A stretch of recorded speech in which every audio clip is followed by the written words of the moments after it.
ஆனால் உங்களை மீறி எதுக்கு எடப்பாடி பழனிசாமி அன்புமணி அழைச்சாரு? அது உங்களுக்கு வருத்தமா? அதான் எனக்கும் தெரியல. உங்களுக்கு தெரிஞ்சிருந்தால் சொல்லுங்களா.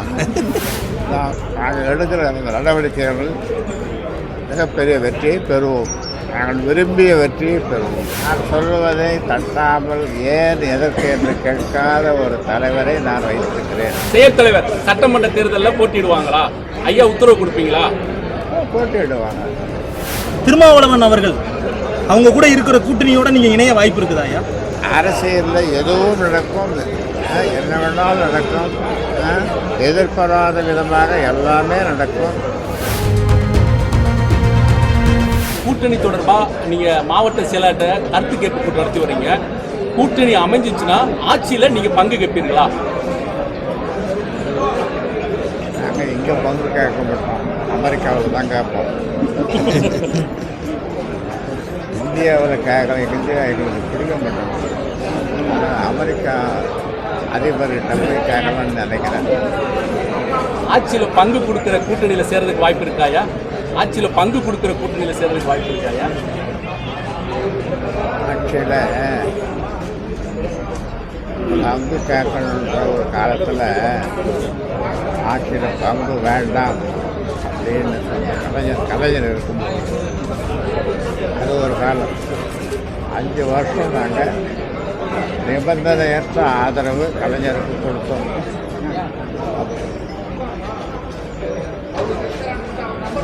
காங்கிரஸ்காரர்கள் காங்கிரஸ் கூட்டணி அதில் இருந்தாங்க. காங்கிரஸுக்கு ஆட்சியில் பங்கு கேட்கணும்னு விருப்பம். ஆனால் எனக்கு விருப்பம் இல்லை.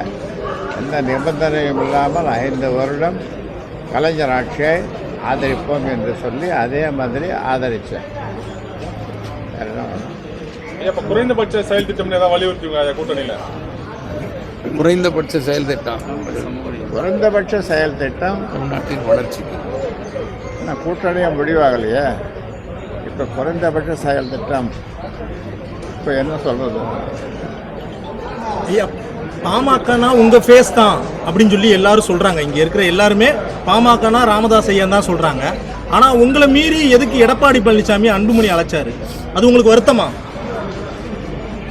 அதான் எனக்கும் தெரியல. உங்களுக்கு தெரிஞ்சிருந்தால் சொல்லுங்களா. எனக்கு தெரியல, உங்களுக்கு தெரிஞ்சிருந்தால் சொல்லுங்களா. இல்லை, இதுக்கு பிறகும் எடப்பாடி கூட நீங்க வந்து கூட்டணி பேச்சுவார்த்தை நடத்த வாய்ப்பு இருக்கா?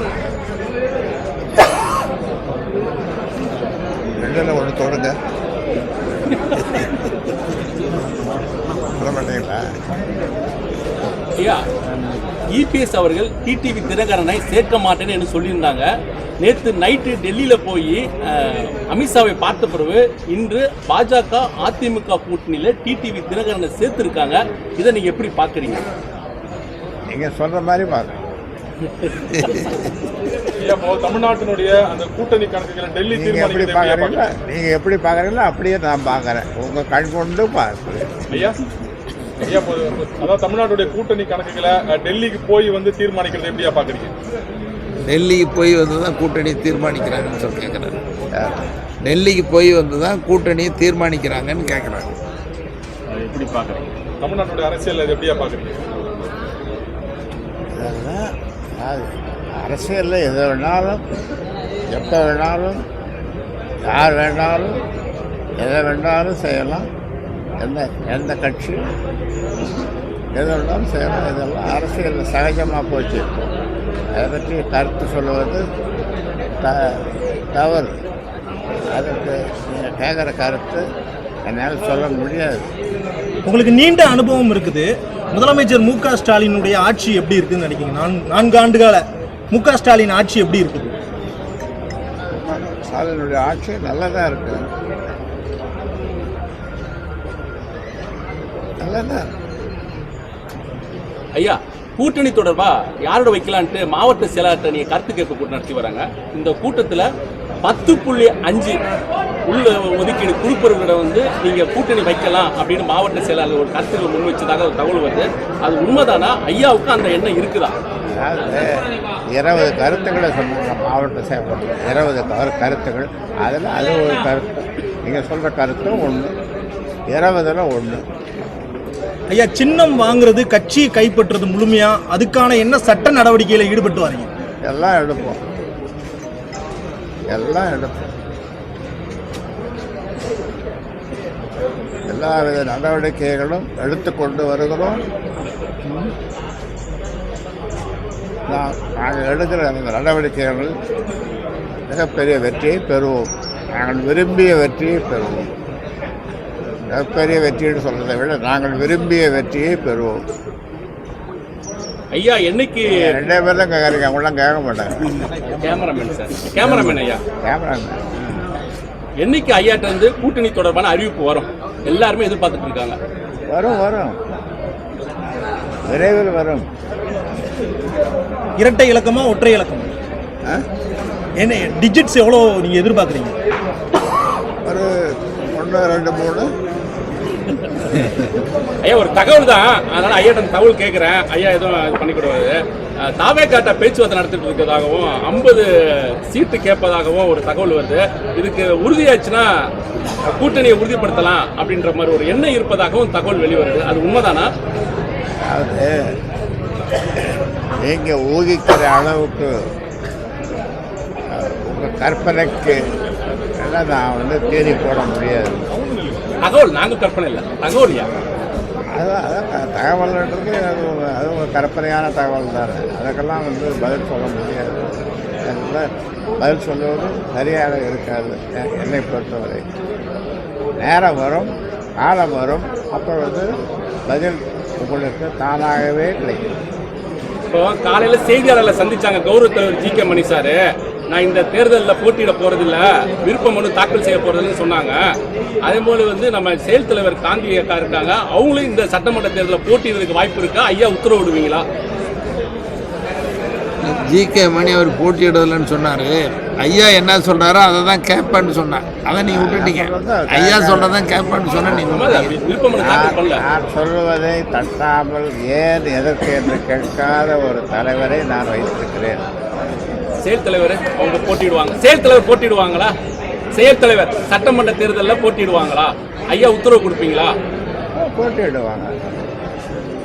இல்லை, இப்போ கூட்டணி பேச்சுவார்த்தையெல்லாம் ராஜ்யசபா எம்பியும் எதிர்பார்த்து இப்பெல்லாம் முடிவு பண்ணுறாங்க. அந்த மாதிரியான ஒரு எதிர்பார்ப்பு ஐயா கிட்ட இருக்கா? நாங்கள் ஒரு 4 ராஜ்யசபா எம்பி எதிர்பார்க்குறோம். ஐயா, ஏன் சிரிக்கிறீங்க? ஏன் சிரிக்கிறீங்க? ஐயா, நீங்கள் பெரியார் கொள்கையை ஏற்றுக்கிட்டவங்க நீங்கள் ஐயா. சீமான் நான் பெரியாரை ஏற்றுக்க மாட்டேன், நான் ஏற்றுக்கிறதா இருந்தால் ஐயா தான் பெரியார் அப்படின்ற மாதிரி சொல்லிக்கிறாரு ஐயா. ஒவ்வொருவருடைய கருத்து ஒரு மாதிரியாக இருக்குது. ஒவ்வொரு கருத்து ஒரு மாதிரி. ஒரு பக்கத்தில் இருக்காங்க, அவருடைய கருத்து ஒரு மாதிரி, அந்தாண்ட இருக்கிற ஒரு கருத்து ஒரு மாதிரி. ஒவ்வொருத்தருடைய கருத்து ஒரு மாதிரியாக இருக்கும். அதற்கெல்லாம் பதில் சொல்லணும்னா இன்னைக்கு சாயந்தரம் 6-7 மணி வரைக்கும் ஆகிடும். திருமாவளவன் கூட இருக்கக்கூடிய கூட்டணியில நீங்க இணையறதுக்கு வாய்ப்பு இருக்கா? திருமாவளவன் அவர்கள் அவங்க கூட இருக்கிற கூட்டணியோட நீங்க இணைய வாய்ப்பு இருக்குதா ஐயா? இல்ல அதுக்கு உங்களுக்கு ஏதாவது அரசியலில் எதுவும் நடக்கும், என்ன வேணாலும் நடக்கும். எதிர்பாராத விதமாக எல்லாமே நடக்கும். எதுவும் நடக்காதுன்னு சொல்ல முடியாது அரசியலில்.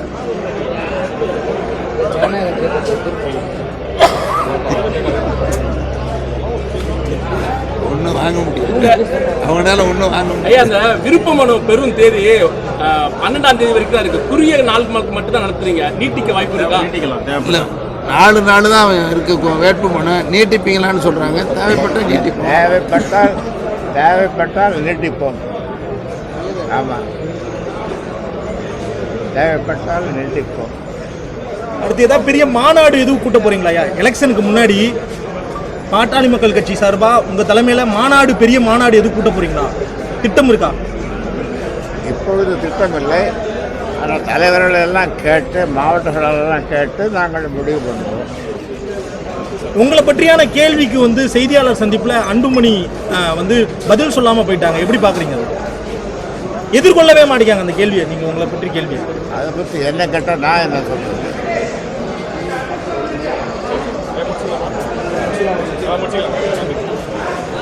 முடிச்சுக்கலாம். என்ன கேளுங்க.